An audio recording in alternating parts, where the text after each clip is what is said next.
Welcome to the cold. Close your eyes for a second and picture this. You've just stepped outside your little wooden cabin on the American frontier. It's the middle of winter, and the snow is piled higher than your knees. The sky above is a dull, heavy grey, the kind that makes you wonder if the sun has decided to take the winter off. The air is so cold that your breath turns into little clouds that freeze on your scarf. You're not walking, you're crunching, dragging, trying not to trip in the deep snow. And you realize this is life now. No stores, no heaters, no cozy electric blankets, just you, the cold, and the stubborn hope that spring will eventually show up. Welcome to the winter frontier. When we talk about frontier life, most people imagine wide open plains, tough settlers with axes, maybe even a cowboy or two herding cattle under the big sky. But we don't always think about the winters. The brutal, bone-freezing, knock dash the dash air dash out dash of dash your dash lungs winters. Out here, winter wasn't just a season, it was a challenger. A constant fight between survival and surrender. And if you lost, the snow didn't forgive you. Let's set the stage. Imagine you're living somewhere in the Dakota Territory in the 1800s, or maybe up in the Rockies, or even in the endless forests of the Great Lakes. Wherever you are, the cold is the same. Winter storms could roll in fast and drop several feet of snow in just a couple of days. The wind didn't just blow, it howled, like it was mocking you for even trying to live here. Temperatures dipped so low that boiling water tossed into the air could freeze before hitting the ground. People today post that kind of thing onto the TikTok for fun. Back then, it was a reminder that your life depended on not messing up. For settlers, the first winter was usually the hardest. Families would arrive in late summer or fall, maybe just in time to throw together a cabin before the snow hit. These cabins weren't picture-perfect log homes like you see in movies. They were drafty, smoky, and smelled strongly of whatever animal hides were nailed up for insulation. If you were lucky, you had a stove or fireplace inside. If not, you were basically camping indoors for months on end. Now, you might think, well, at least they were used to it. But the truth is, many settlers came from places in Europe or the eastern United States where winters were milder. They weren't ready for the brutal cold of the frontier. Snowdrifts could bury entire houses, and blizzards could trap people inside for days, sometimes weeks. Imagine running low on food and staring out the tiny frosted-over window, praying the storm would let up so you could chop more firewood before the pile ran out. But here is the thing, people adapted. They had to. They learned that the first rule of frontier winters was preparation. You didn't just deal with it as it came. You stockpiled wood, salted meat, canned vegetables, and prayed your root cellar didn't freeze solid. Winter wasn't a surprise, it was an enemy you knew was coming. And yet, no matter how prepared you thought you were, the cold always found a way to test you.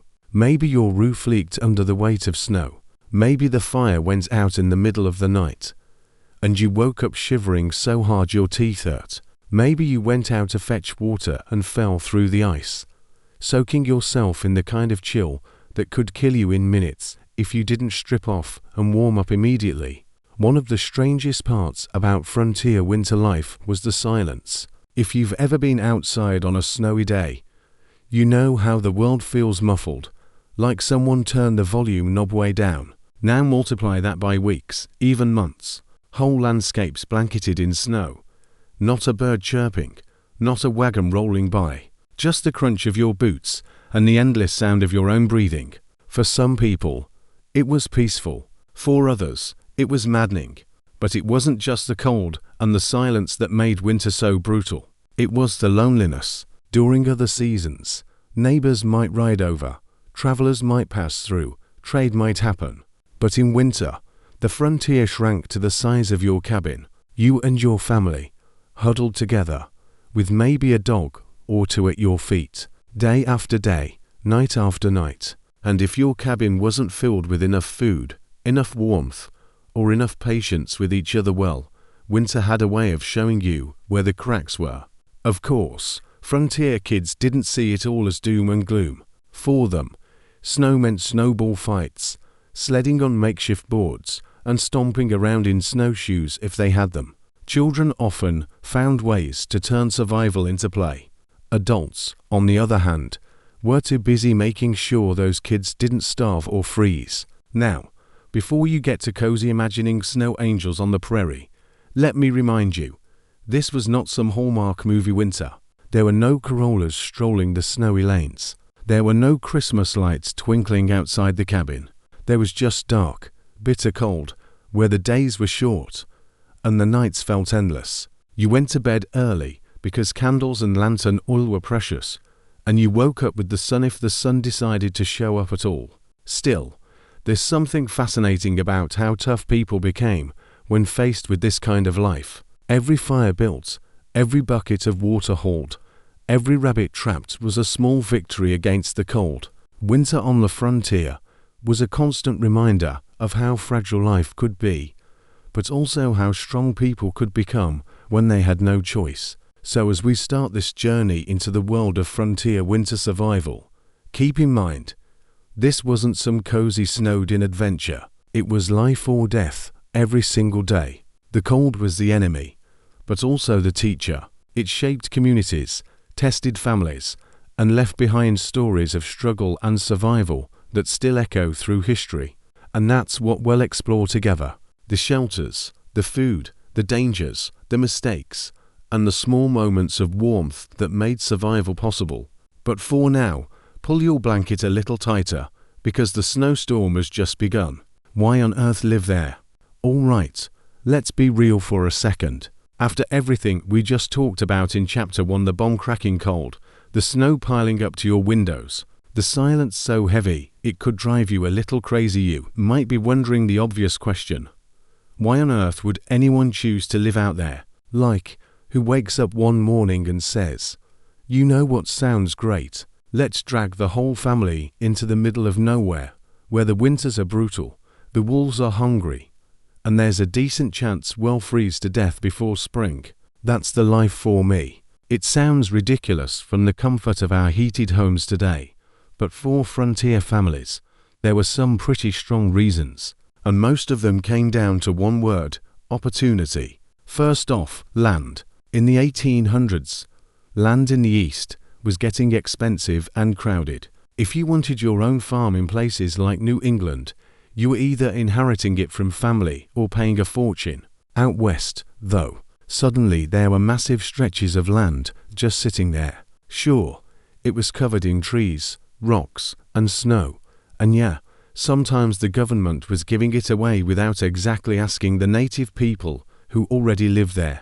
But for poor families, immigrants, and dreamers, the frontier looked like the jackpot. Imagine being a young couple the 1850s, stuck working someone else's farm for pennies. Then you hear about the Homestead Act: free land if you're willing to work it, build a house, and stick around long enough. That's hard to resist. Free land meant freedom. It meant building a future for your kids, even if it also meant blizzards, frostbite, and long winters where you'd question your life choices on a daily basis. Another reason: money. A lot of people weren't necessarily planning to settle forever. Some came chasing fur, gold, or timber.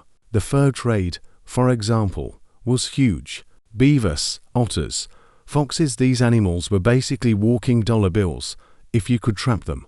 Trappers would head deep into snowy wilderness for months at a time, setting their lines and hoping to haul back enough pelts to make it worth it. It wasn't glamorous work. Picture yourself knee-deep in icy water, setting traps, while frost builds up in your beard. Not exactly a vacation, but if you hit it right, the money was good. Then, of course, there was gold. The frontier was like one giant rumor mill. Whispers of gold in California, gold in the Rockies, gold in the Yukon. And every time the word spread, people packed up wagons and rushed off, convinced they'd strike it rich. Spoiler, most of them didn't, but the dream of just one lucky find was enough to lure thousands into some of the harshest, coldest environments on the continent. But it wasn't just greed or land hunger. For some, it was about freedom of another kind, escaping debts, escaping the law, escaping old lives they wanted to leave behind. The frontier was a blank slate. Nobody cared who your father was or what mistakes you'd made back east. If you could survive, you belonged. There's also a cultural piece here. Back then, toughness was admired. Settlers often saw themselves as pioneers, brave and bold, pushing the boundaries of civilization. There was pride in enduring the wilderness, in proving you could wrestle a life out of frozen ground. Sure, we look at them now and think, you were willingly cold and hungry 4 months at a time. But to them, it was a badge of honor. And don't forget the immigrants. A huge number of people who ended up in frontier winters were fresh from Europe, places like Scandinavia, Germany, or Ireland.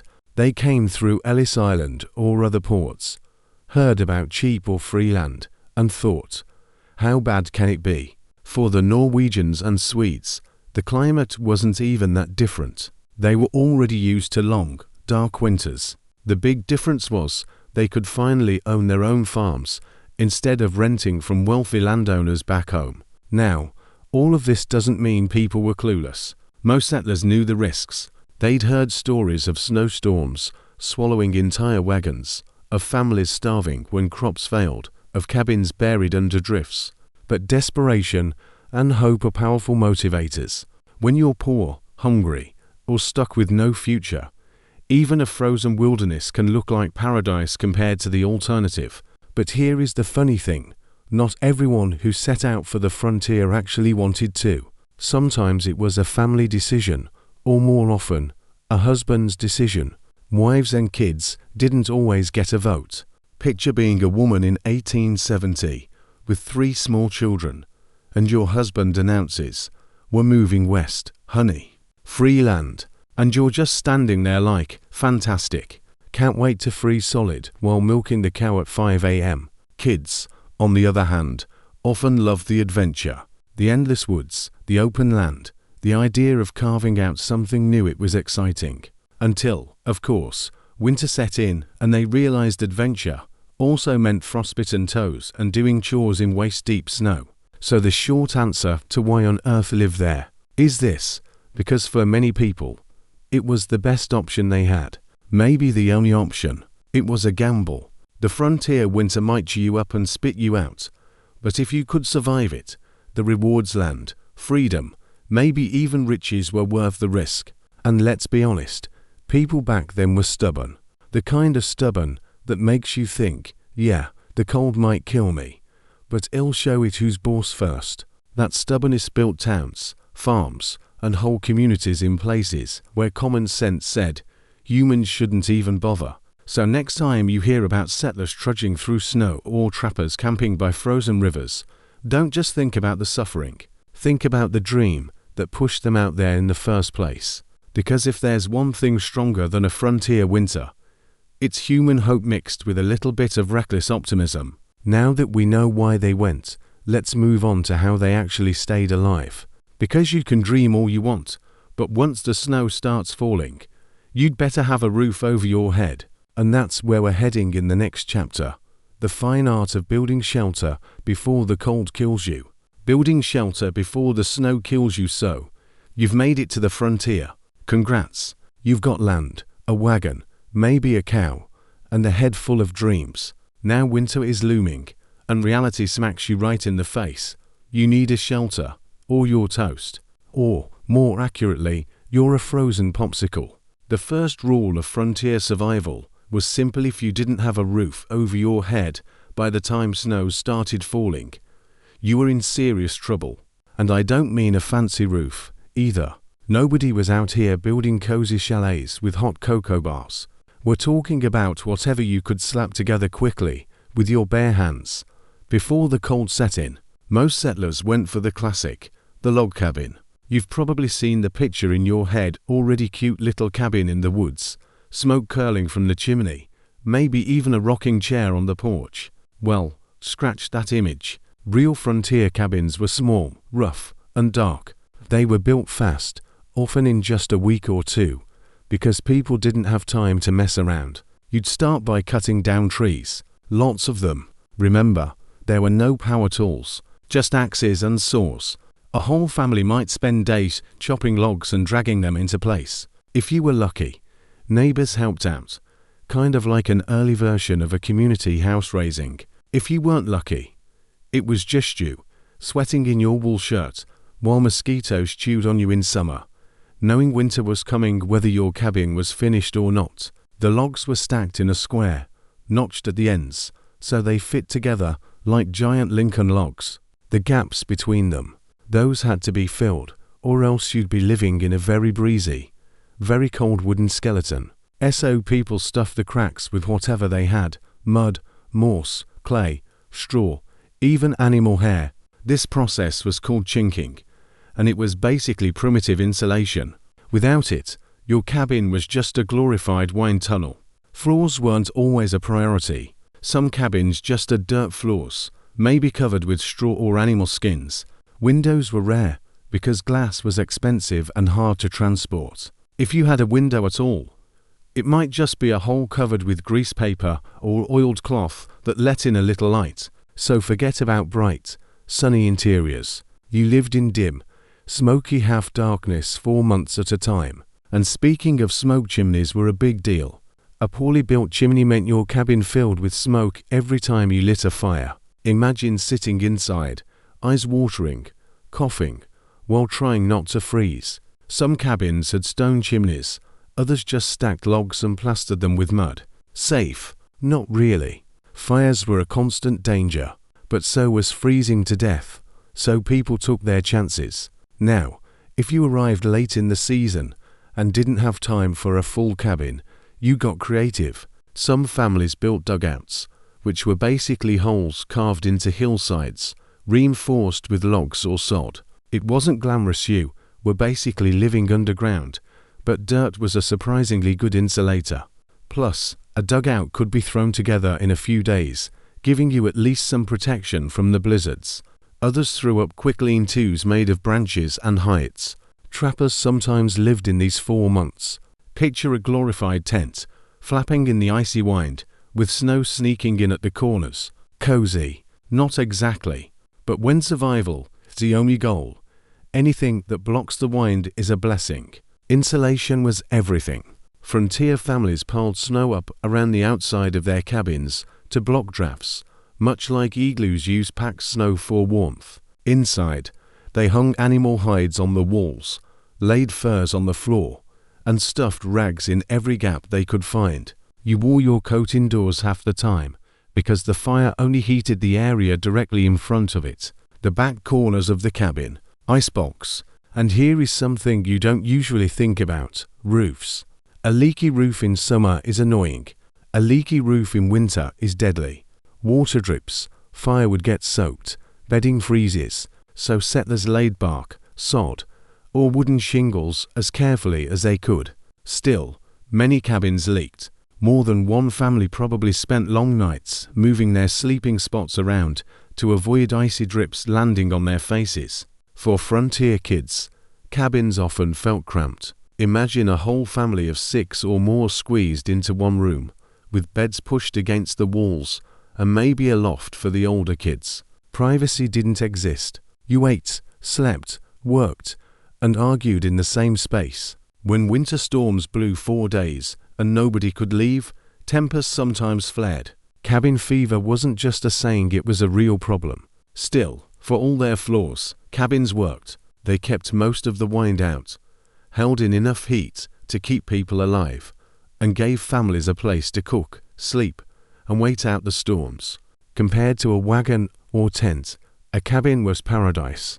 And not all shelters were miserable. Some were downright ingenious. Native peoples had perfected winter housing long before settlers arrived. From teepees lined with hides to earth lodges and snow shelters, their knowledge of how to stay warm in extreme cold was far more advanced than what many Europeans brought with them. Settlers often borrowed ideas, especially when their own methods failed. Now, let's not romanticize too much. Even the best-built cabin didn't guarantee comfort. On freezing nights, frost crept inside and decorated the walls.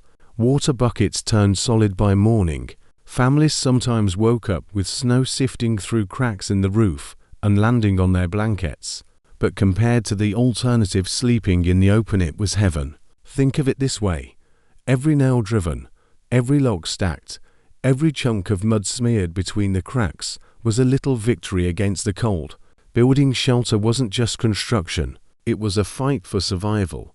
And every family on the frontier knew that when the snow came, the quality of your roof and walls could mean the difference between life and death. So next time you're cozy in your heated home, maybe give a little nod of respect to those families who sat huddled in drafty cabins, listening to the wind howl outside, grateful for every spark in the fireplace. Because out there, in the middle of a frozen wilderness, home sweet home meant 4 log walls that didn't blow down in a storm. And now that we've got a roof over our heads, we can talk about the next crucial step in frontier survival: fire. Because a cabin without heat is just a wooden coffin waiting to happen. Fire, the only friend you can count on. If there's one thing every frontier family knew, it was this: without fire, you were doomed. Forget food, forget shelter. If you couldn't keep a flame going in the winter, you might as well dig your own snow-covered grave. Fire wasn't just about comfort, it was survival itself. Think about it. Fire cooked your food, kept your water from freezing, lit up the long dark nights, and, most importantly, kept your body from turning into a popsicle. In the middle of a blizzard, fire was your only real friend. Unlike all friends, it was also needy. You had to feed it constantly, protect it, and pray it didn't betray you by going out at the worst possible moment. Let's start with the basics. How did they even light a fire? Matches did exist in the 1800s, but they weren't always reliable, and not every settler had easy access to them. Many relied on the old methods: flint and steel. You'd strike the steel against a sharp piece of flint, sending sparks into some tinder. Tinder could be anything dry and fluffy enough to catch a spark: shredded bark, dried grass, even bits of cloth. If the spark caught, you'd blow gently until smoke turned into flame. Simple in theory. In practice, if the tinder was damp, if your hands were numb, if the wind was howling, it could feel like the cruelest game ever invented. And then there was the holy grail of fire starting: the ember. If you could keep a fire smoldering overnight, just a glowing coal buried under ashes, you didn't have to start from scratch the next day. Families guarded their embers like treasure.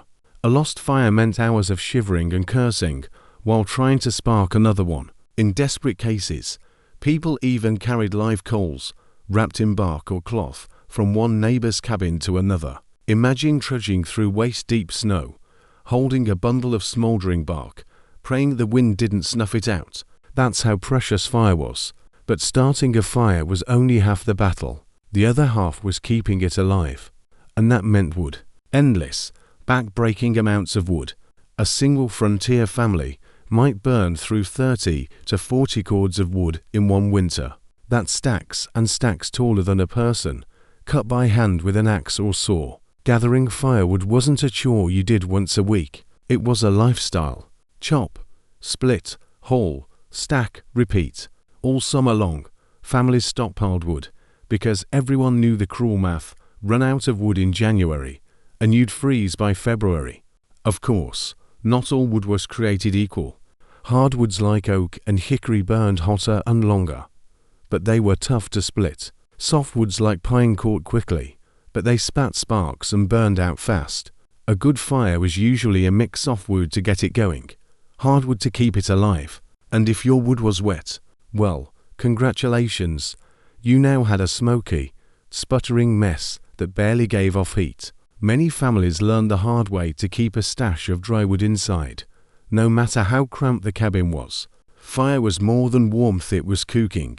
Picture a big iron pot hanging over the flames, filled with stew that had been simmering 4 hours, or cornbread baking on a cast iron skillet, balanced carefully on hot coals. The smell alone probably kept people sane during those endless winters. Without fire, food was raw, frozen, or simply inedible. And drinking water, forget it. In winter, every bucket froze solid. You had to melt snow or ice over the fire just to fill your cup. But fire also had its dangers. Cabins were basically wooden tinder boxes filled with smoke. Chimneys built from logs and mud sometimes caught fire themselves. Sparks jumped from open hearts and landed on bedding, furs, or children's clothes. One wrong move, and the same fire that kept you alive could burn your shelter to the ground. Families lived with that constant double-edged fear needing fire, but also knowing it could destroy everything in minutes. And let's not forget the smoke. With poor ventilation, many cabins were smoky enough to make your eyes water and your lungs ache. Settlers coughed through long winters, lungs full of soot. Some families built little smoke holes in the roof, but those also let in freezing drafts. It was always a trade-off: breathe easier or stay warmer. You didn't get both. For trappers and hunters out in the wilderness, fire was even more critical. A campfire in the snow wasn't just about heat, it was about safety. Wolves and other predators tended to stay back when flames were burning. Without fire, you weren't just cold, you were vulnerable. Many trappers swore by the practice of keeping the fire burning all night, taking turns feeding it while the others slept. And fire wasn't just physical, it was psychological. Imagine the endless dark of a frontier winter night. Outside, the wind howls like a pack of wolves, snow beats against the walls, and the cabin creaks in the cold. Without a fire, it's just you, the darkness, and your imagination. With a fire, suddenly there's light, warmth, and the comforting crackle of wood. The fire became the heart of the home, the center of every story told, every meal eaten, every long evening endured. Frontier children grew up knowing how to feed a fire before they could even read. Parents drilled it into them. Never let the flames die. Even toddlers learned to carry little sticks and pile them near the hearth. In winter, the fire wasn't just mom and dad's responsibility, it was everyone's job. There are countless stories of people saved or doomed by fire. Travelers caught in blizzards would huddle around a tiny flame for hours, living or dying by whether it stayed lit. Families sometimes burned furniture when wood piles ran out, feeding chairs and tables into the fire just to make it through another night. Fire was so essential that losing it could feel like losing hope itself. So when we say fire was a friend, it's not exaggeration. It was the one thing that never left your side in winter, as long as you cared for it. It warmed your frozen hands, cooked your dinner, scared away the wolves, and gave you something to stare at when the nights felt endless. Without it, survival was almost impossible. With it, you had a fighting chance. And that's the thing about frontier winters: every day was a fight. Fire gave you one small but powerful weapon against the cold. But fire alone wasn't enough. You still had to eat. And finding food in a frozen wilderness, that was another brutal challenge altogether. Which brings us to the next chapter: hunting in the white silence. Hunting in the white silence. Picture this. You've managed to build a cabin. You've got a fire going. And you've survived the first few snowfalls. Great job. But then your stomach growls, and you realize something important: firewood might keep you warm, but it won't fill your belly. You can't exactly live on smoke and good intentions. Welcome to the harsh reality of hunting in winter. If summer and fall were about planting, harvesting, and preserving, winter was about scraping by with whatever you could catch or had stored away. Hunting became not just a skill, but a desperate game of hide and seek, where the prize was meat, and the penalty for losing was hunger. The first thing to know about winter hunting, that the world was silent. Snow muffled everything. No buzzing insects, no rustling leaves, just the crunch of your boots and the occasional creak of frozen branches. The silence was so deep that every step echoed in your ears. That made hunting both easier and harder. Easier, because you could hear animals moving from far away. Harder, because they could hear you too. Try sneaking up on a deer when the snow squeaks like you're walking on styrofoam. Deer were a major target. They provided not just meat, but hides for clothing and blankets. But deer aren't dumb. In winter, they moved less, conserving energy, and they often gathered in sheltered valleys or thick woods where snow wasn't as deep. That meant hunters had to trek through drifts just to find them. One wrong move, a snapped twig, a crunch too loud, and the whole herd bolted, leaving you staring at empty trees and questioning your life choices. Smaller game was sometimes more reliable. Rabbits, squirrels, and birds were often easier to catch, especially if you set traps or snares. Kids on the frontier often checked trap lines daily, bringing back whatever unlucky creature wandered into them. A rabbit steer might not sound like much, but when the alternative was going hungry, it tasted like victory. And then there were the truly desperate moments. When supplies ran low, people hunted anything that moved. Porcupines, raccoons, even skunks if it had meat on its bones. It was fair game. There are stories of families boiling leather boots or belts into soup, just to get some calories when hunting failed. That wasn't plan A, of course, but winter had a way of forcing people into choices they never imagined. Hunting wasn't just about food, it was about survival against predators too. Wolves were a constant presence on the frontier. In good times, they kept their distance. But in harsh winters, when prey was scarce, wolves grew bold. There are chilling accounts of wolves circling cabins, waiting for weakness. Travelers caught in storms sometimes face packs of them, glowing eyes reflecting in the firelight. For a lone hunter with only a musket, that wasn't just scary, it was deadly. Speaking of muskets, firearms made a big difference, but they weren't foolproof. Powder could get damp, guns could misfire, and ammunition was precious. Many families couldn't afford to waste a single shot. If you missed, that wasn't just disappointing, it was costly, which is why some hunters still relied on old-fashioned bows, traps, or even chasing animals on snowshoes to tire them out. Snowshoes, by the way, were lifesavers. Without them, trudging through deep snow was exhausting, and animals would easily outrun you. Native peoples had perfected snowshoe designs, and settlers quickly adopted them. Imagine strapping wide wooden frames to your feet, just so you didn't sink up to your waist with every step. Not exactly stylish, but way better than face-planting in a snowdrift while your dinner hopped away. Fishing also played a role in survival, though it wasn't as simple as dropping a line in a summer pond. Winter fishing meant cutting through thick ice with an axe or saw, then lowering a line or net into freezing water. Sit there too long, and you'd risk frostbite. But if you were lucky, you might haul up a few fish enough to stretch your supplies another day or two.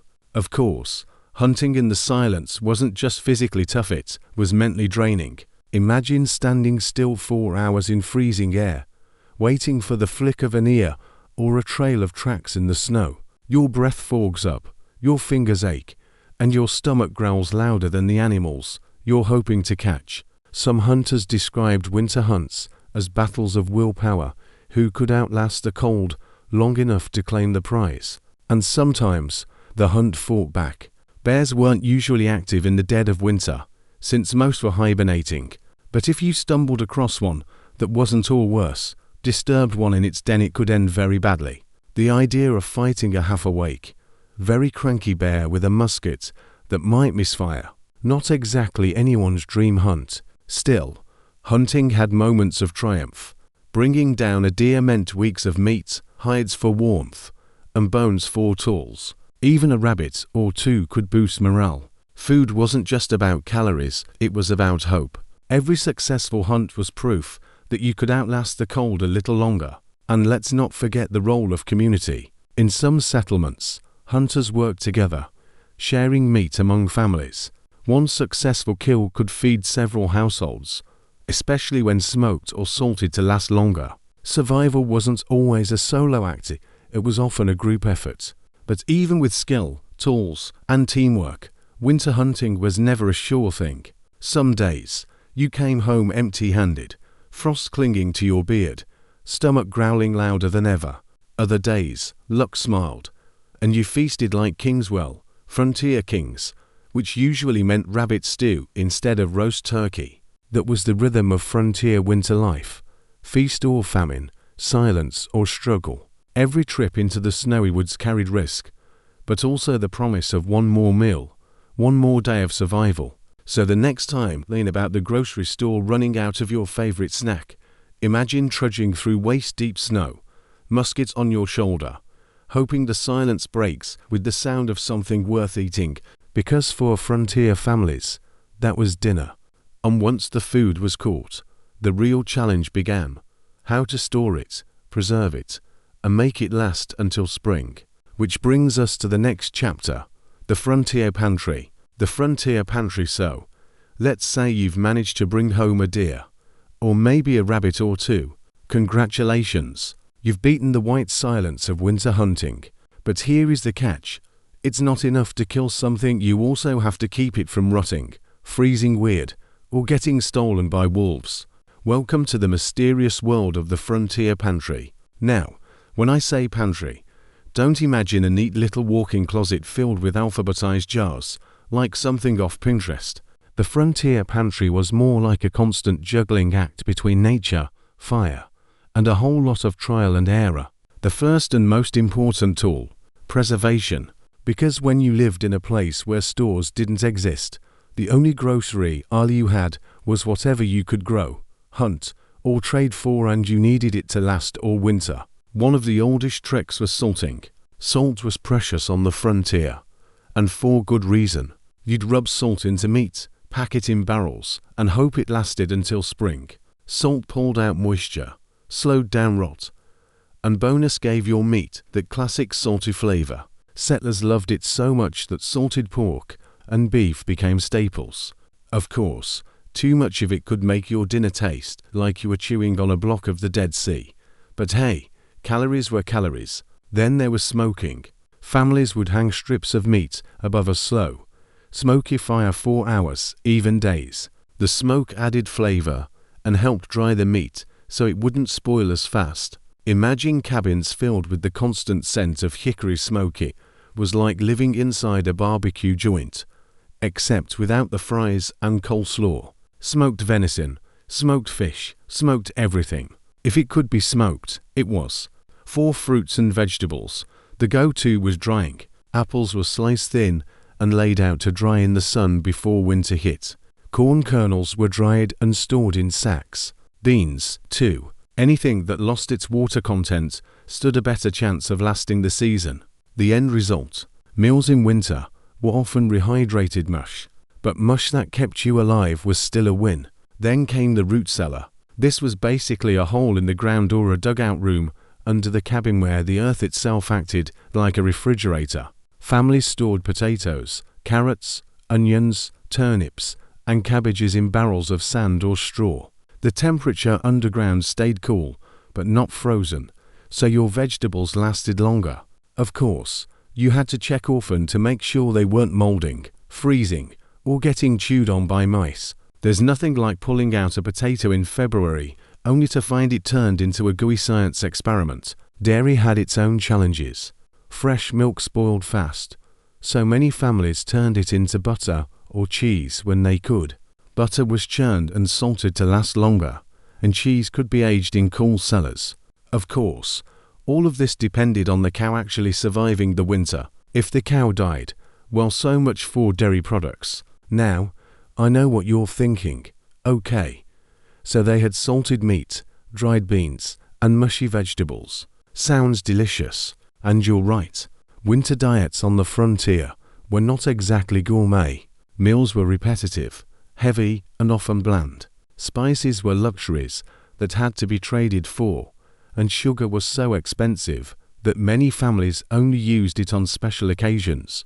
A simple pie or cake at Christmas felt like winning the food lottery. Some families got creative, though.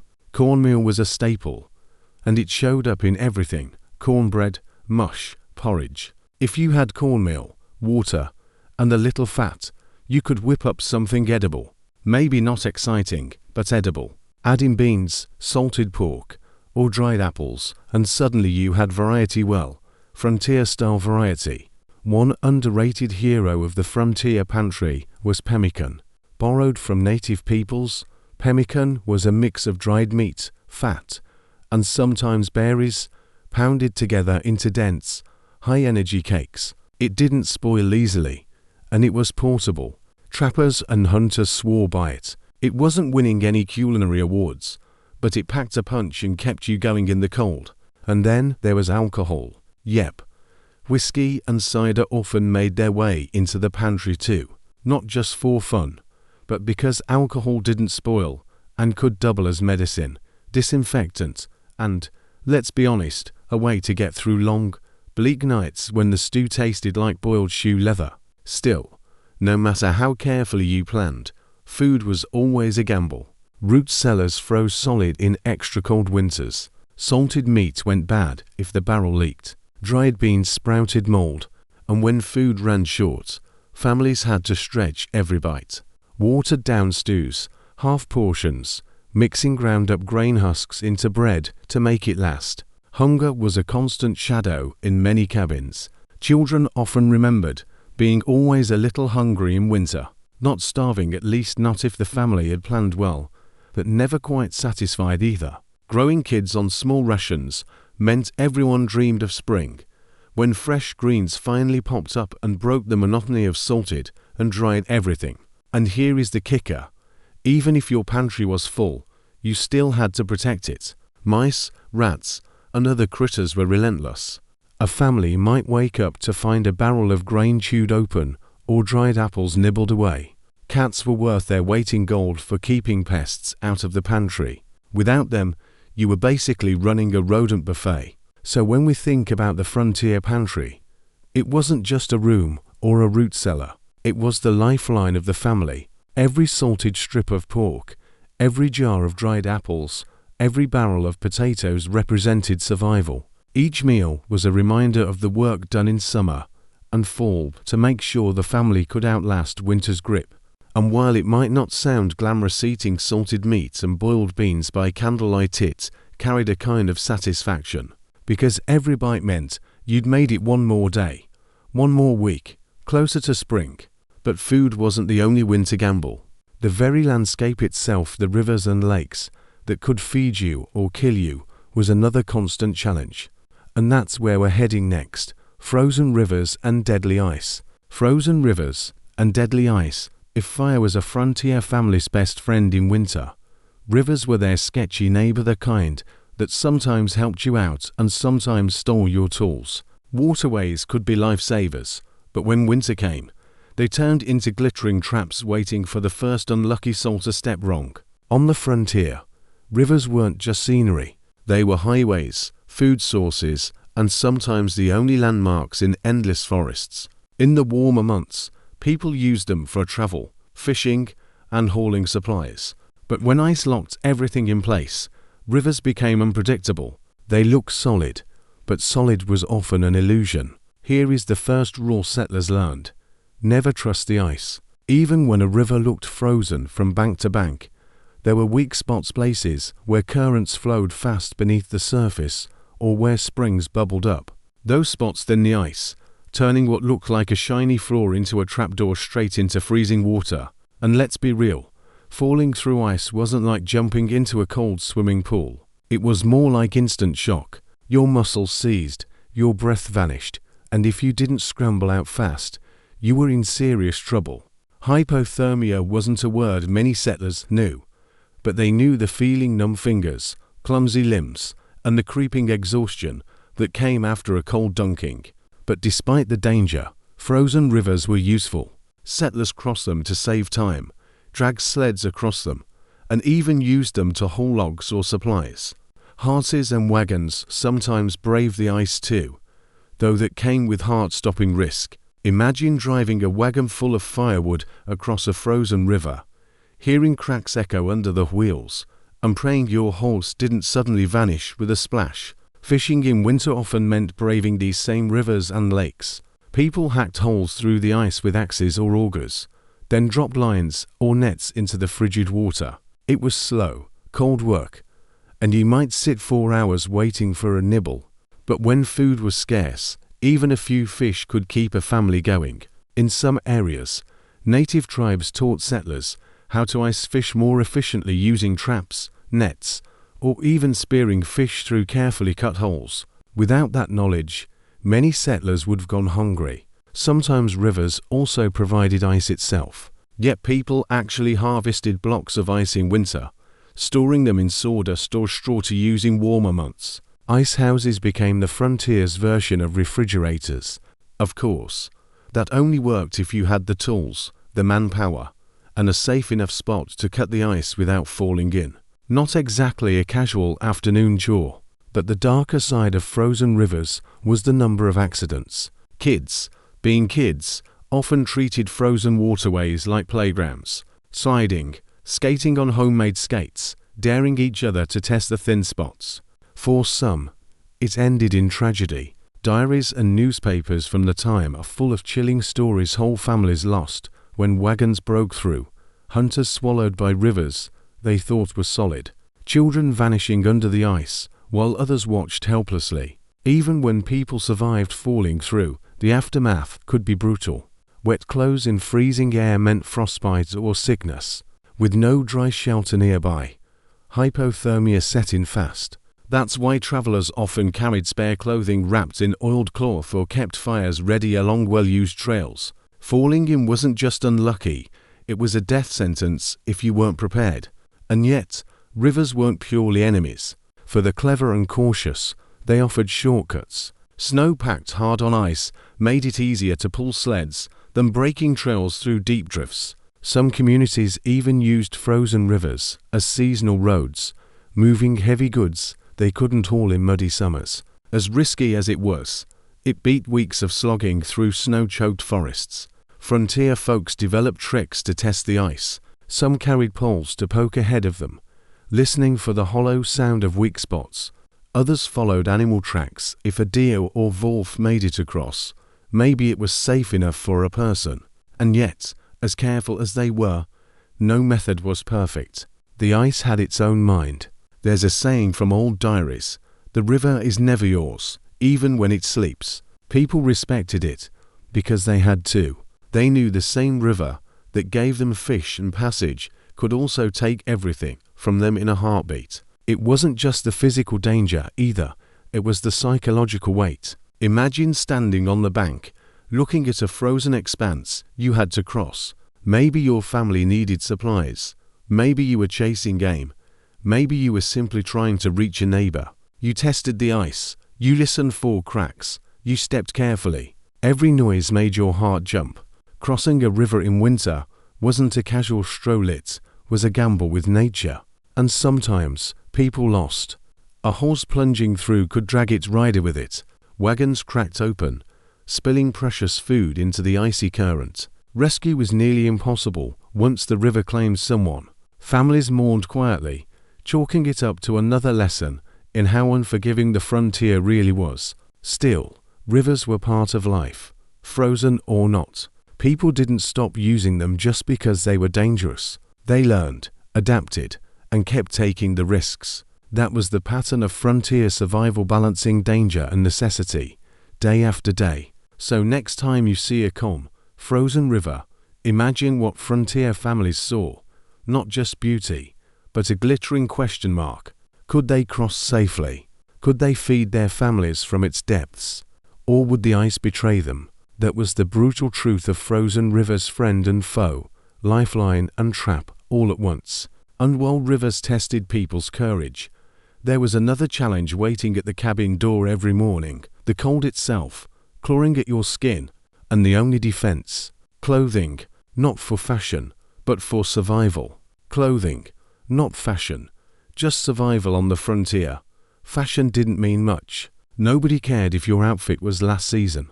What mattered was simple: would this set of clothes keep your ears, fingers, and toes attached to your body? If the answer was yes, then congratulations, you were a winter-style icon. The cold on the frontier wasn't something you just shrug off. Temperatures dipped so low that exposed skin froze in minutes. Without proper clothing, you weren't just uncomfortable, you were in real danger. So when it came to winter wardrobes, the motto was survival first, looks a very distant second. The first rule of dressing for the cold was layering. Frontier folks figured out pretty quickly that one thick coat wasn't enough. Instead, they wore layers of wool, linen, and fur, each trapping heat. Wool shirts, vests, and coats were common, with maybe a deerskin outer layer to block wind. It wasn't sleek or elegant, but it worked. Wool was the superstar of winter clothing. Even when damp, it kept you warm, and on the frontier, dampness was pretty much guaranteed. Sheep provided wool for spinning into yarn, which women then turned into sweaters, socks, and mittens. A good pair of wool socks was like treasure, and you didn't waste them unless you wanted frostbitten toes. Then there was fur. If wool was the workhorse, fur was the luxury sedan. Trappers and hunters wore fur hats, mittens, and coats made from beaver, fox, rabbit, and even buffalo. Native peoples had long perfected the art of using fur, and settlers borrowed those ideas fast. A fur-lined hood or cloak could mean the difference between comfort and misery in a blizzard. And let's not forget buckskin. Deerskin was durable, flexible, and readily available to anyone with a musket and good aim. Buckskin trousers, shirts, and jackets were staples. They weren't glamorous, they stretched out, smelled a little funny when wet, and stiffened like boards if left to freeze, but they lasted and got the job done. For footwear, the frontier wasn't exactly offering cozy Ugg boots. Moccasins, borrowed from native designs, were light, comfortable, and could be stuffed with fur or grass for insulation. Settlers often wore several pairs of wool socks inside them, plus extra wraps if things got really cold. In harsher regions, some wore heavy boots made from buffalo or cowhide. Still, no matter what you wore, snow had a sneaky way of finding its way in. Cold toes were just part of life. Gloves and mittens were non-negotiable. Fingers are some of the first things to freeze, and without them, you couldn't chop wood, shoot a musket, or even eat properly. Mittens were warmer than gloves, since your fingers shared heat. Imagine big, clumsy mitts made of fur or wool. Not great for delicate work, but far better than losing digits to frostbite. Headwear was another big deal. Everyone wore hats, wool caps, fur hats, or anything that kept the heat in. Trappers swore by coonskin caps, complete with tails hanging down. They may look silly to us now, but out there in the snow, silly was warm, and warm was life. Scarves or kerchiefs wrapped around the face added extra protection, though they often froze stiff with breath and snot. Not exactly glamorous, but effective.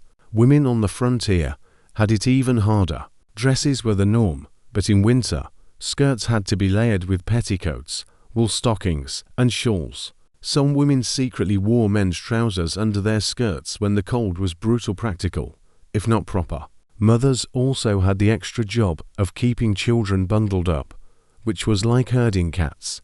Kids hated heavy clothes, but without them, they risked frostbite in minutes. One of the biggest challenges wasn't just making clothes, but maintaining them.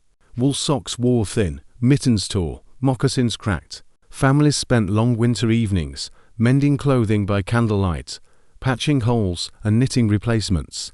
A good seamstress in the family was worth as much as a good hunter. And here is a detail people forget. Clothes didn't just keep you warm outside, they kept you alive inside the cabin too. Remember, those log cabins weren't exactly airtight. Cold drafts slipped through cracks, and fires only heated so much. Families often slept in their clothes, wrapped in blankets or buffalo robes. Pajamas, not really a thing. You went to bed dressed, because waking up half frozen wasn't anyone's idea of fun. Buffalo robes deserve their own mention. These massive, thick hides were prized for bedding and outerwear.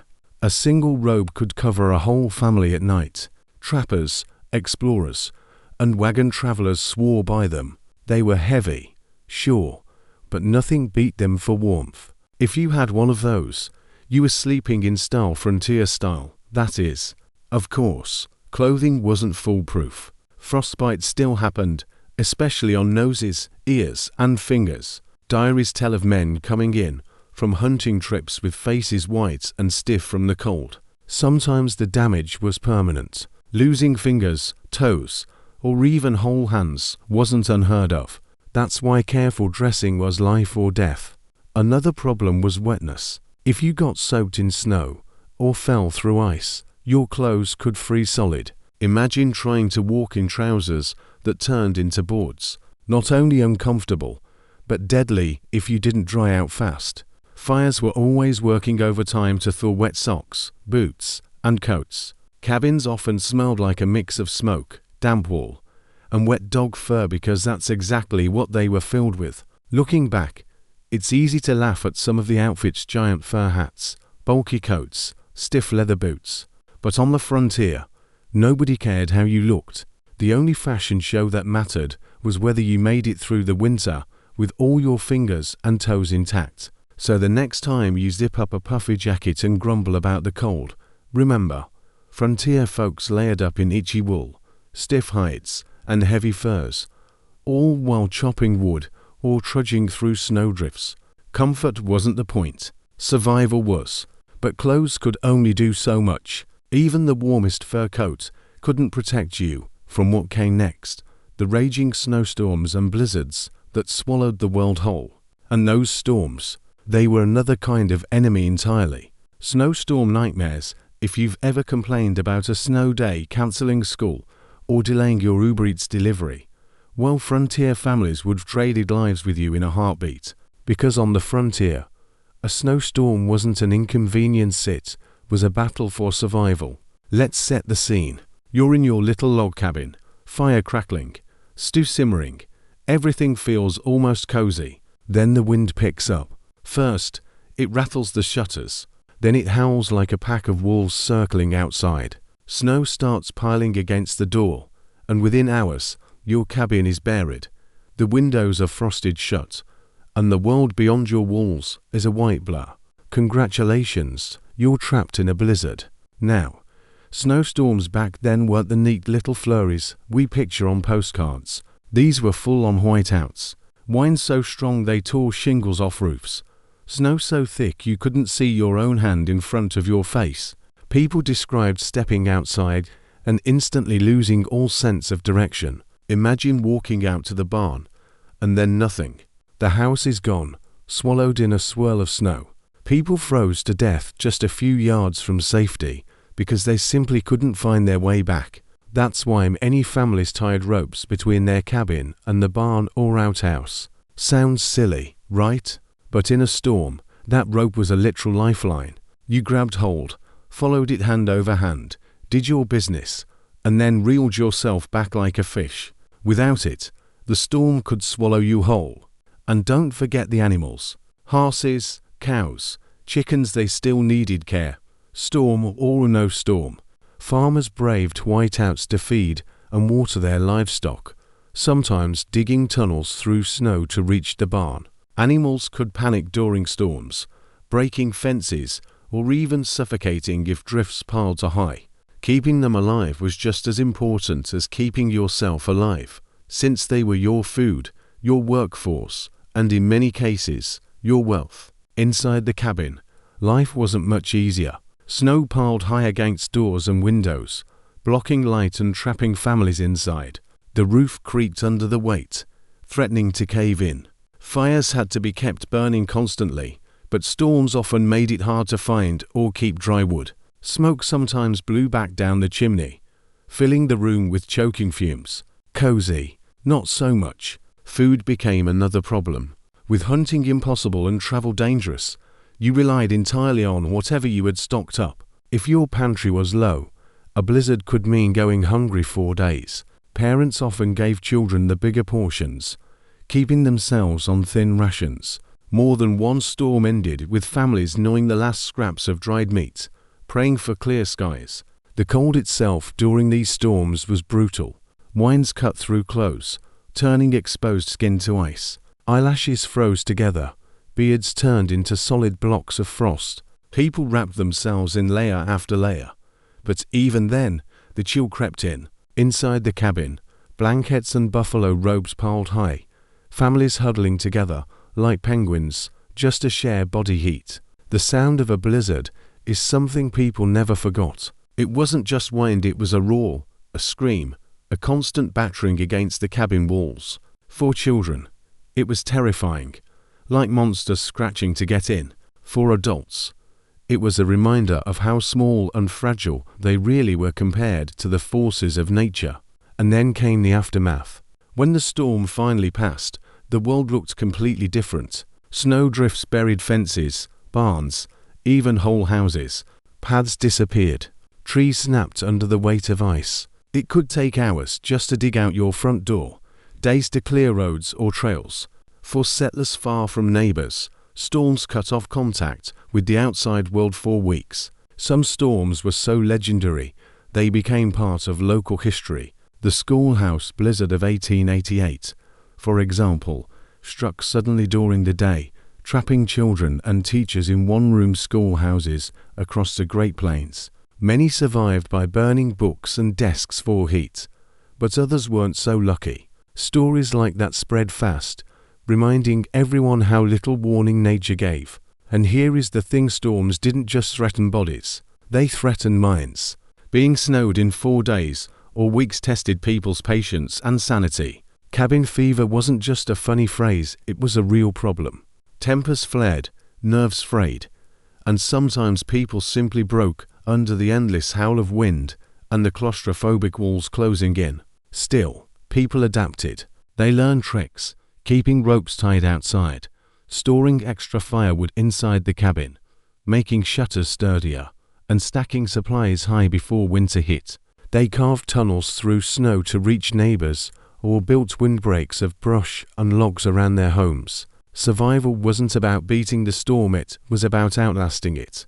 And maybe that's the real heart of frontier snowstorms. They were a reminder that you couldn't control nature, only prepare for it. You could tie your ropes, stack your wood, and say your prayers, but once the blizzard came, all you could do was wait it out. So the next time, wrapped in a blanket, sipping cocoa while snow falls gently outside your window, think of those families huddled in log cabins, listening to the wind shriek and wondering if their roof would hold. For them, snow wasn't pretty. It was survival or not. And when the storm ended, if you were still alive, there were new problems waiting: sickness, injuries, and the toll the cold took on the human body. Which brings us to the next chapter: sickness in the cold. Sickness in the cold. If the blizzards and the freezing winds didn't get you, there was always another enemy waiting inside the cabin: sickness. On the frontier, winter wasn't just about battling the weather, it was about battling your own body, too. Think about it. You're stuck indoors for weeks with the same few people, breathing the same smoky air, eating the same salty food, and probably not washing as often as you should. Add in the cold sneaking through the cracks of your cabin, and boom, you've got the perfect recipe for illness. The most common trouble: colds and coughs. We're talking hacking, wheezing, sore throats that just wouldn't quit. With no modern medicine, even something simple could drag on for weeks.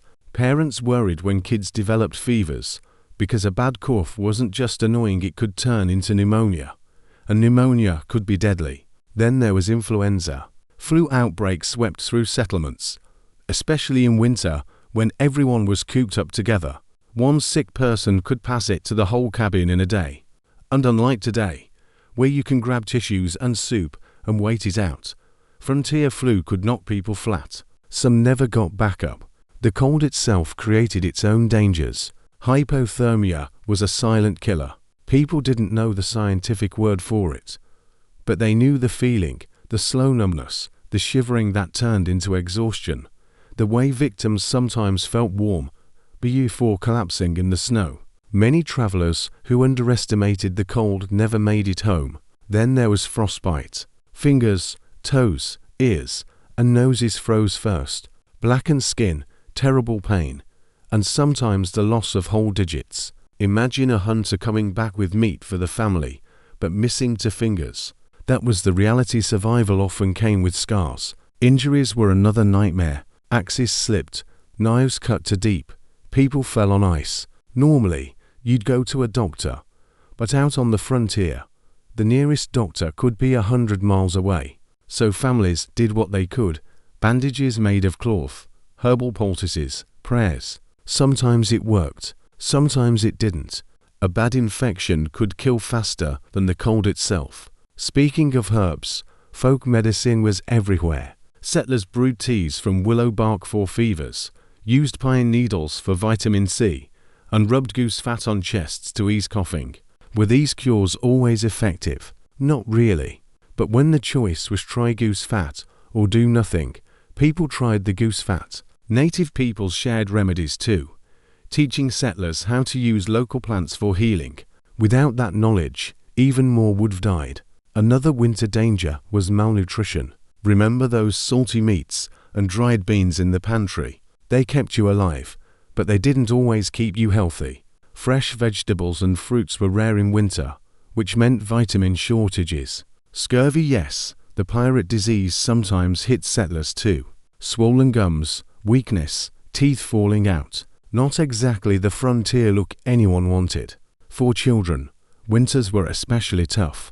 Their bodies needed more food to grow, but rations were thin. Colds hit them harder, and mothers often sat up all night by the fire, holding feverish kids and hoping they'd make it till morning. Losing a child to illness was heartbreakingly common, and many families carried that grief silently for the rest of their lives. Mental health, though nobody called it that back then, also took a beating. Cabin fever was real. People trapped indoors grew restless, irritable, sometimes even unstable. Depression set in, though they didn't have a name for it. They just called it the blues or melancholy. And it wasn't just boredom. Long nights of worrying, hunger, and sickness wore people down. One frontier diary tells of a family who survived a particularly brutal winter, only for the father to die of exhaustion and illness the next spring. Head held everything together, hunting, chopping wood, caring for the sick, but the strain finally broke him. That was the cruel truth. Sometimes surviving winter left scars that lasted long after the snow melted. Still, people didn't give up.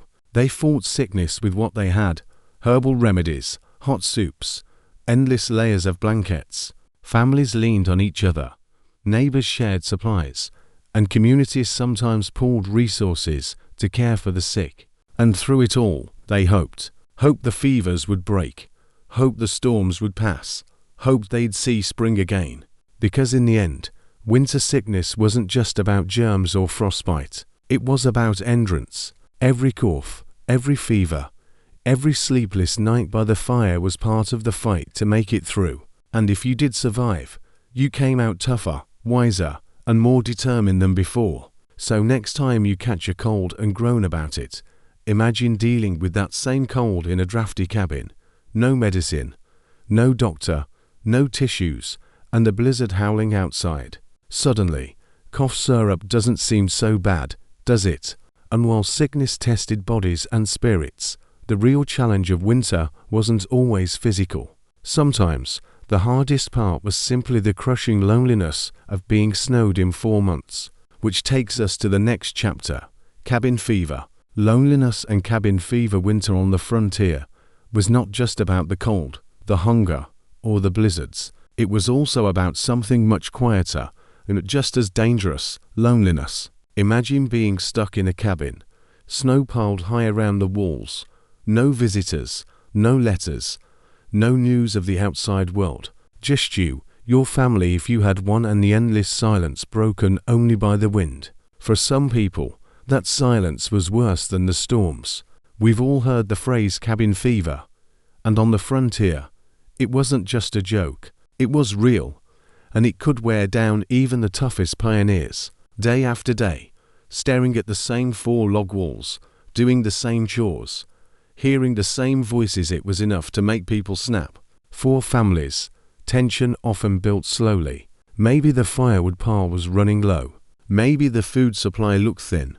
Maybe one child wouldn't stop coughing at night. Stress bubbled under the surface until even little annoyances like someone chewing too loudly or leaving the door open felt unbearable. Arguments broke out, and in some cases, things got ugly. For those living alone, it was even worse. Solitary trappers, widows, or homesteaders who hadn't built strong ties with neighbors often faced the long winter with no company at all. Human beings need conversation, touch, and laughter. Without it, days blurred into nights, and some people lost their grip on reality. There are stories of men talking to themselves for weeks, or carving strange patterns into the walls just to have something to do. And boredom was a huge enemy. In summer, life was busy planting, harvesting, tending animals. But in winter, especially during storms, there wasn't much to do beyond the essentials. No Netflix, no books for many, not even much light after sunset. Once the fire burned low, families sat in the dark, listening to the wind, waiting for sleep. Of course, not everyone let the loneliness win. People invented ways to keep spirits up. Children played simple games with stones, sticks, or scraps of cloth turned into dolls. Families told stories by the fire tales of old countries, Bible stories, ghost stories, or just family gossip. Some settlers sang songs together, voices filling the cabin and fighting back the silence. Reading was a treasure for those who had books. A single Bible or tattered novel could be read aloud dozens of times, every word memorized. Writing letters, even if they wouldn't be sent until spring, gave people something to do, a way to pour out their thoughts. Diaries from the time show just how much people clung to writing to keep their sanity. Neighbors also played a huge role when weather allowed it. Once storms cleared, people sometimes risked long, cold walks to visit each other. A shared meal, a few hours of conversation, maybe even a small dance in someone's cabin. These moments reminded settlers they weren't alone in the frozen wilderness. But loneliness could still turn deadly. Depression, though they didn't call it that, sometimes took hold. People grew withdrawn, stopped eating, or refused to get out of bed. Others numbed themselves with homemade alcohol, which only made survival harder. In rare cases, people snapped completely, leaving cabins in storms or harming themselves. The isolation of the frontier was heavy, and not everyone could carry it. It wasn't all darkness, though. Some families actually grew closer during these long winters. Huddled together by the fire, working as a team to survive, they built strong bonds. Parents taught children skills like sewing, carving, or storytelling. Couples learned patience and teamwork, or at least they had to if they wanted to make it through. In a strange way, the very hardships that drove some people apart also welded others together. The phrase cabin fever became part of frontier language because everyone understood it. It was a shared experience, something you complained about to neighbors once the thaw came. "We nearly went crazy," one family might say, and the others would nod, because they'd been there too. And really, the fight against loneliness was part of the bigger struggle, to not just survive winter, but to stay human during it, to laugh, to tell stories, to dream about spring, because without those small sparks of joy, the endless cold could swallow a person from the inside out. So next time you feel stir crazy after a rainy weekend indoors, picture the settlers, weeks of howling wind, pitch dark nights, no phone, no TV, just the same tired faces and the same tired stew. Suddenly, being stuck at home with Wi-Fi doesn't sound so bad. But even the strongest family ties and best storytelling couldn't fully protect settlers from the sheer wear and tear of endless winter. Bodies broke down, tools wore out, supplies vanished. Which leads us to the next challenge. What happened when all your resources started running out? Running out of resources, if surviving a frontier winter was like fighting a war, then supplies were your weapons. And the cruel thing about winter was that your weapons got weaker every single day. Food, firewood, candles, clothes, everything slowly disappeared. And there was no resupply until spring. Let's start with the big one, food. Families tried to stockpile enough in the fall, filling cellars with salted meat, beans, corn, and whatever vegetables they could preserve. But no matter how carefully you planned, it always felt like the shelves emptied too fast. Maybe a storm lasted longer than expected. Maybe rats found their way into the grain barrel. Maybe you just underestimated how much growing kids could eat. Running out of food meant tough choices. Families cut portions, stretching a pound of meat across several meals. Stews got thinner, bread got smaller, and sometimes meals were skipped altogether. Parents often gave their share to children, surviving on little more than hot water and hope. Hunger was a quiet but constant companion, and when the food really ran low, people got creative. They boiled leather from shoes or belts to make broth. They roasted acorns, peeled bark, or ate whatever scraps they could find. Stories tell of families surviving on little more than boiled potatoes for weeks. Others relied on trapping mice or rabbits if they were lucky. It wasn't pretty, but it kept you alive. Next came firewood. You needed wood for cooking, heating, even light. Families spent autumn chopping and stacking huge piles, but deep winter tested even the biggest woodpile. Every storm meant burning more fuel. Every sick child meant keeping the fire going all night. And sometimes the piles shrank faster than expected. Running out of firewood was terrifying.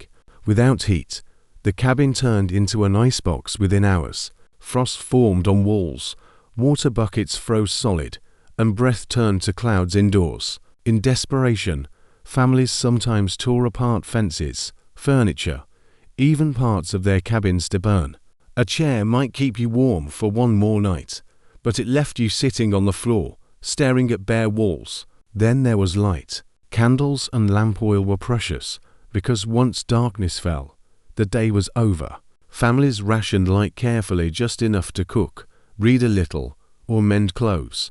Children sometimes did homework by firelight, eye straining. When candles ran out, you sat in the dark. 4 weeks at a time, the frontier winter was lit only by flames and moonlight. Clothing was another slow battle.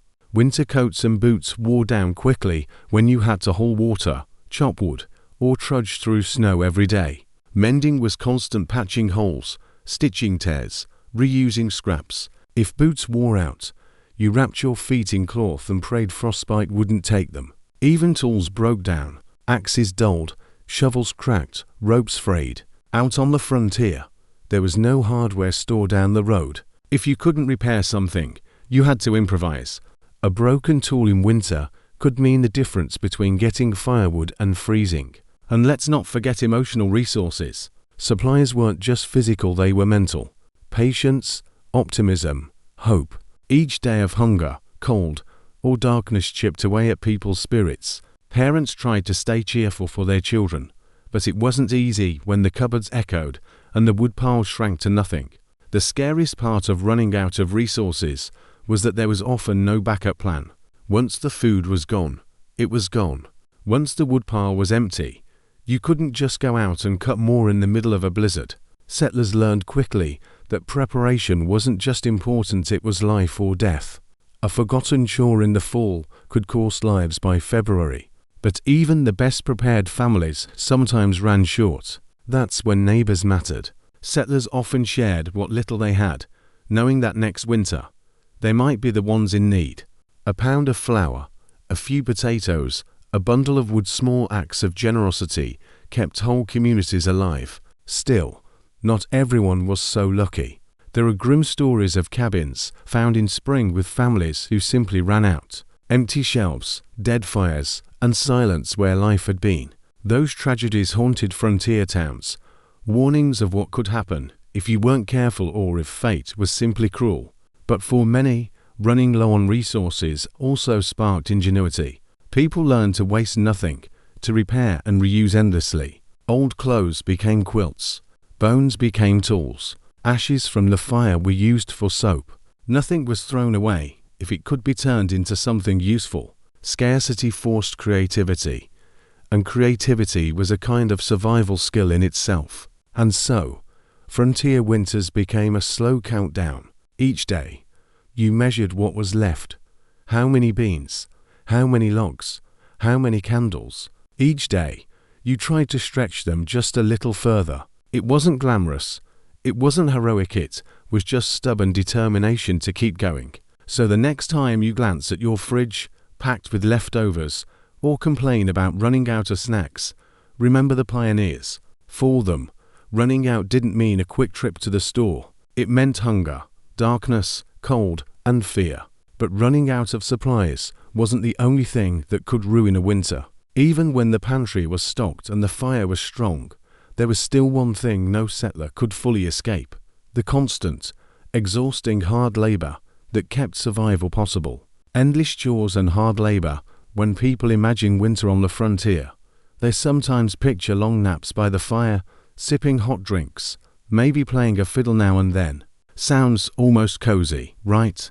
Well, not exactly, because on the frontier, winter was not a vacation, it was non-stop work. Survival didn't just happen, it had to be earned, one exhausting chore at a time. The first big job was always keeping the fire going.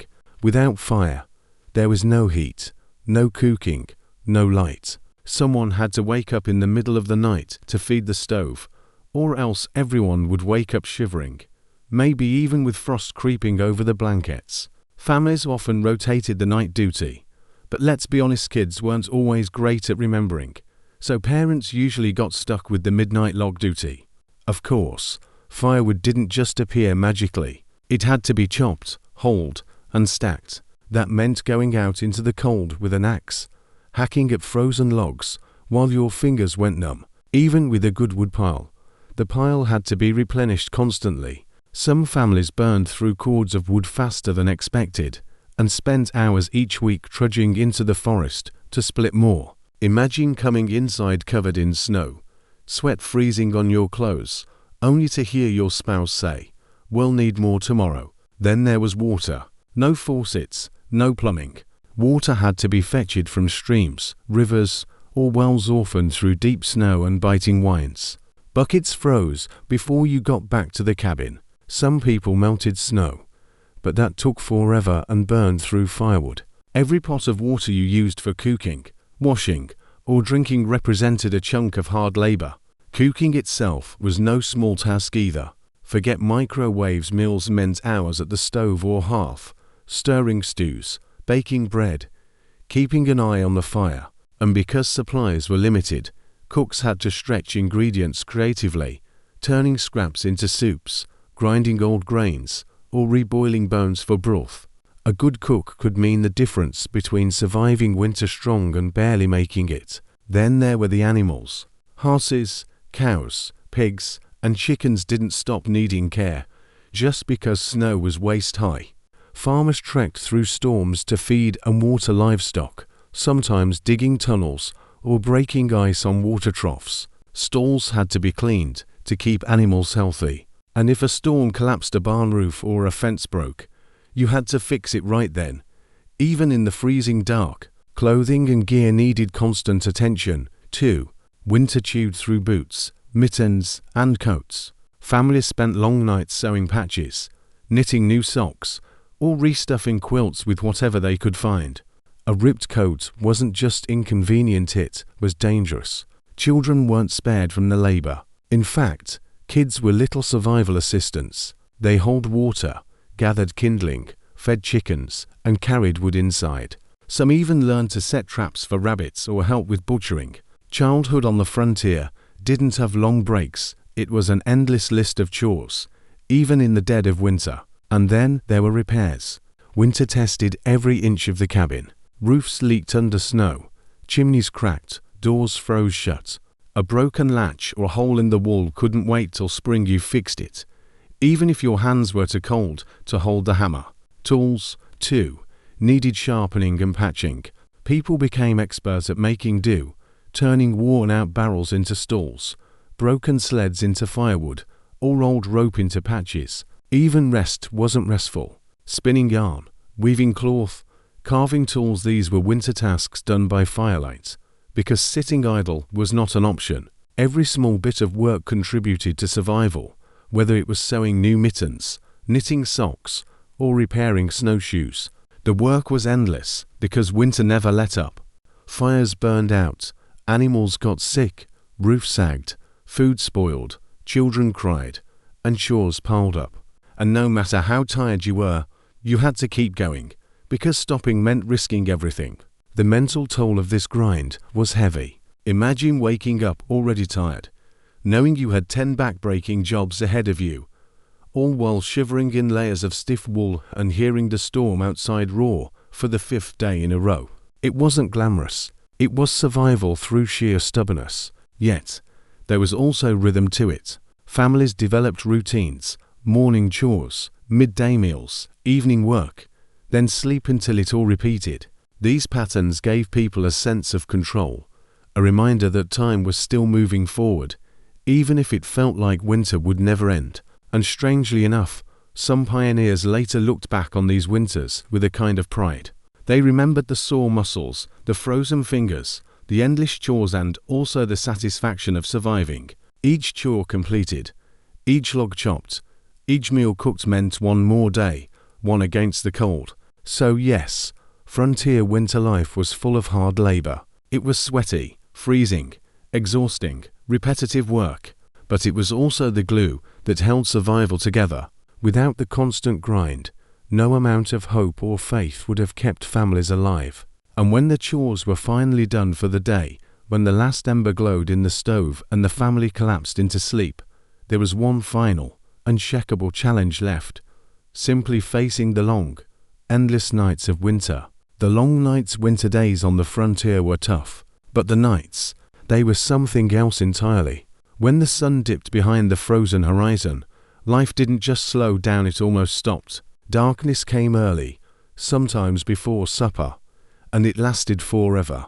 We're talking 14, 15 hours of night, with only a dim fire or a stub of candle to push it back. Picture it. You're in a one-room log cabin. Outside, the wind howls like a wild animal. Inside, the fire glows, but it doesn't reach every corner. Shadows stretch across the walls, the air smells of smoke, and you can hear the steady creak of the timbers under the weight of snow. It's not exactly cozy, it's heavy. For many families, the nights felt endless. Work slowed down, and silence pressed in. People huddled under piles of blankets, trying to keep warm, but sleep didn't always come easy. The cold seeped through the floorboards, the wind rattled the shutters, every strange noise an animal, the roof groaning, branches breaking was a reminder of how fragile the cabin really was. And let's be honest, fear didn't stop at the doorstep.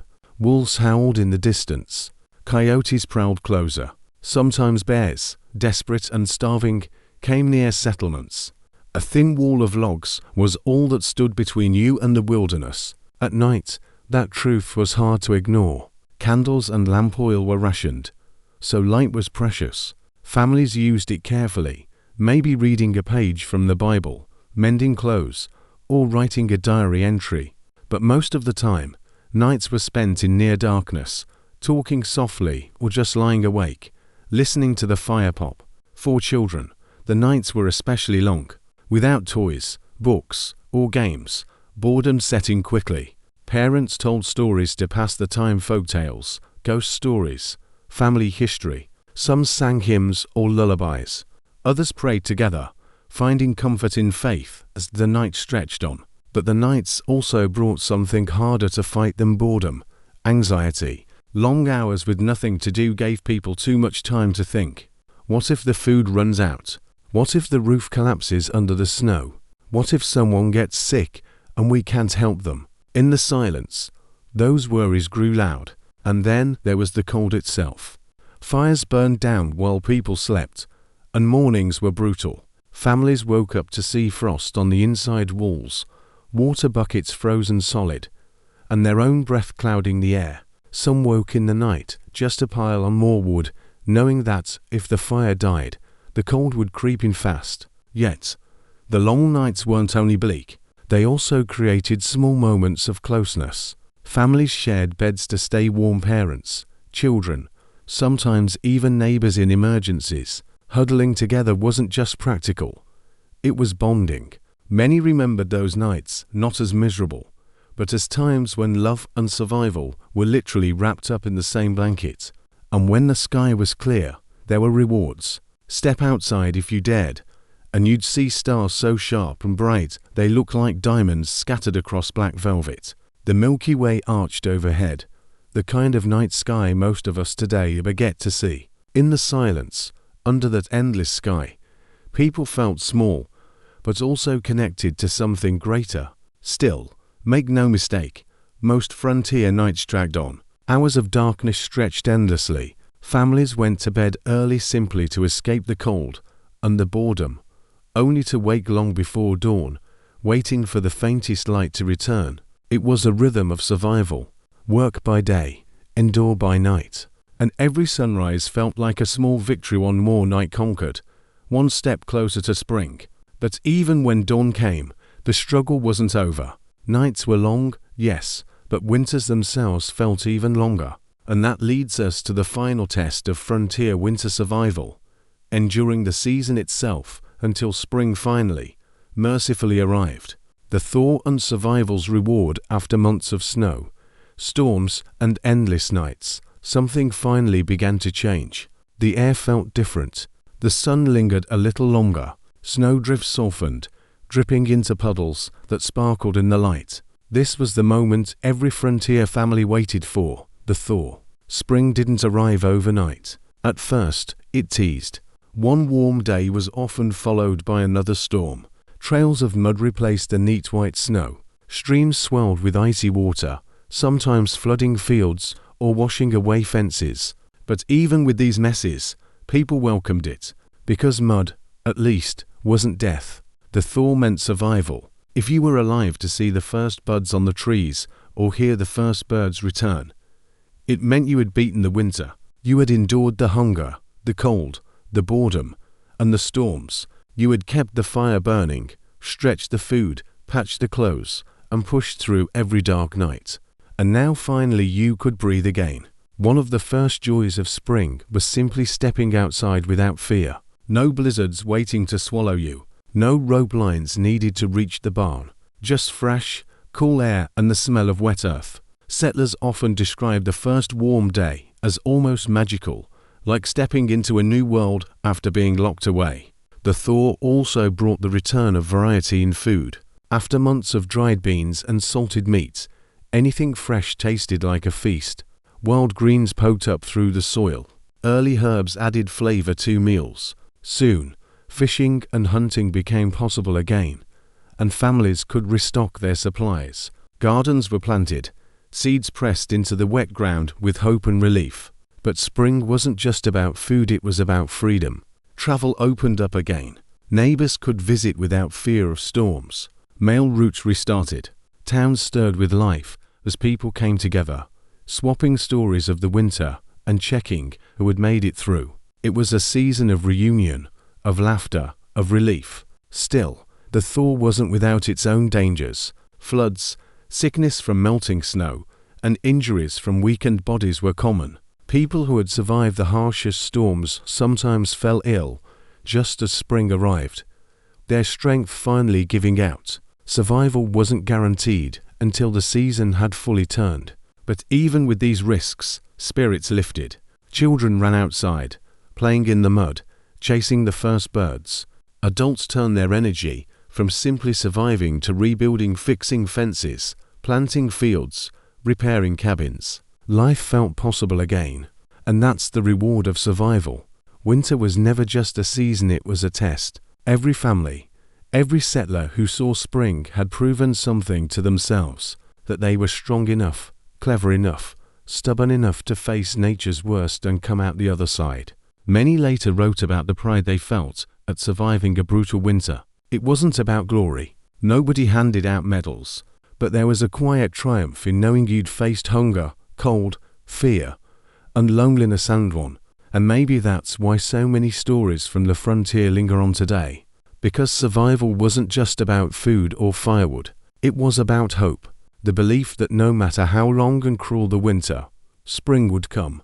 That after the storms, the silence, and the endless dark, there would be sunlight, warmth, and life again. So the next time playing about winter being too long, imagine being trapped in a log cabin, measuring beans by the handful, praying the woodpile would last, and listening to wolves howl outside.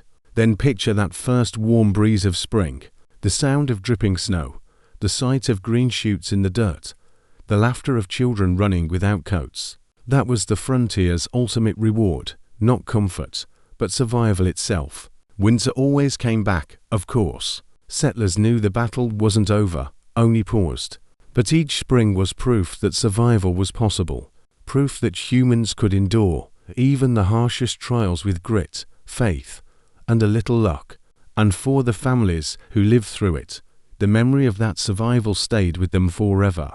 Long after they'd moved to towns, or their children grew up, or the frontier itself faded into history, they remembered the winters, the snow piled high, the nights too long, the hunger too sharp, and most of all, they remembered the thaw, the sweet relief of spring sunlight on their faces after months of struggle.